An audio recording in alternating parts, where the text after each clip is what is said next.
The hardest part wasn't driving myself to the hospital. It was realizing, somewhere between the second contraction and a red light I almost cried through, that I had still expected someone to stop me at the door. Mara had arrived at her parents' house 40 minutes before dinner, carrying a grocery store cheesecake and the kind of tired optimism that embarrassed her later. 37 weeks pregnant, ankles swollen, back aching, she still believed ordinary evenings could become meaningful if she tried hard enough. Her mother was setting dishes too loudly in the kitchen. Her father had football on with the volume higher than anyone needed. "Put the cake there," her mother said without looking up, "and please don't sit in the good dining chair again. Last time you almost broke it." Mara laughed softly, pretending it was funny. She'd gotten good at pretending. The contractions had started that afternoon, irregular, sharp enough to notice, distant enough to ignore. She told herself they were practice contractions. Anxiety, stress, her separation had become official 2 months ago. She still hadn't explained it to most relatives. Saying my husband left halfway through the pregnancy made people lean forward with the wrong kind of curiosity. Halfway through dinner, pain folded through her heart enough to make her stop chewing. Her cousin glanced over. "You okay?"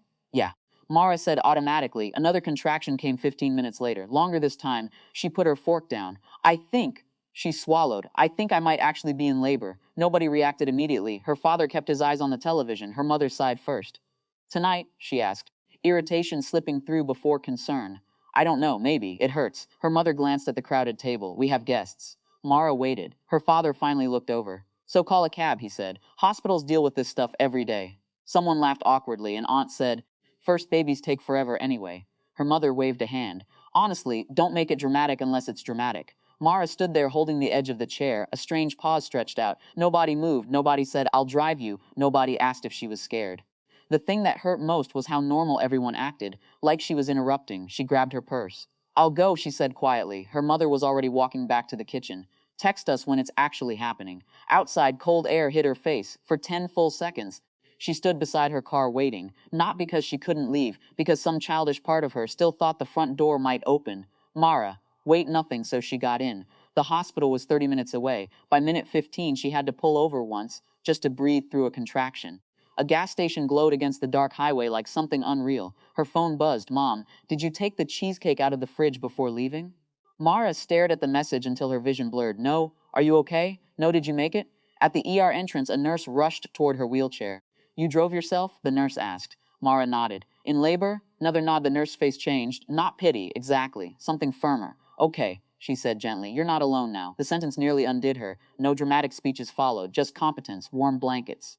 A social worker asking who her support person was. Silence when Mara said there wasn't one. A nurse squeezing her shoulder before epidural paperwork. Tiny, practical kindnesses. The baby arrived 16 hours later, a daughter small, furious. Healthy Mara cried harder than she expected. Not from happiness exactly. Relief, fear. Grief for the version of herself that had kept begging emotionally unavailable people to suddenly become different. Her parents texted 3 days later. "Dad, heard everything's okay. Mom, when can we come see the baby?" No question mark after "how are you?" because they never asked. By then, something complicated had already happened. The social worker had helped Mara arrange temporary post-discharge housing through a maternal recovery program attached to the hospital. Nurses had gently talked her through something she never imagined considering: short-term neonatal care support while she stabilized emotionally and physically. She agreed, not forever, just enough to recover, enough to stop drowning before pretending she could swim. A week later, someone knocked on her apartment door. Her mother stood there holding flowers. "Well," she said, "let me see the baby." Mara looked at her for a long moment. "What baby?" Her mother blinked. "Don't start." "No," Mara said softly. "I mean, what baby do you know?" Confusion hardened into offense. "What is that supposed to mean?" Mara leaned against the doorway. "You didn't ask where I was. You didn't ask if I survived labor. You didn't ask if she was healthy. You never asked her name." Her mother opened her mouth, closed it. "The hospital arranged care," Mara continued. "There are visitation rules, medical staff, scheduled support. You put strangers over family." Mara almost laughed. "No," she said quietly. "Family just didn't show up." Silence sat between them. For once, Mara didn't rush to fix it. Her mother looked suddenly older, smaller somehow. "Can I meet her?" she asked finally. Mara hesitated. "Maybe," she said. "But I think we should start with whether you actually want to know me first." She closed the door gently, not angry, not victorious, just tired.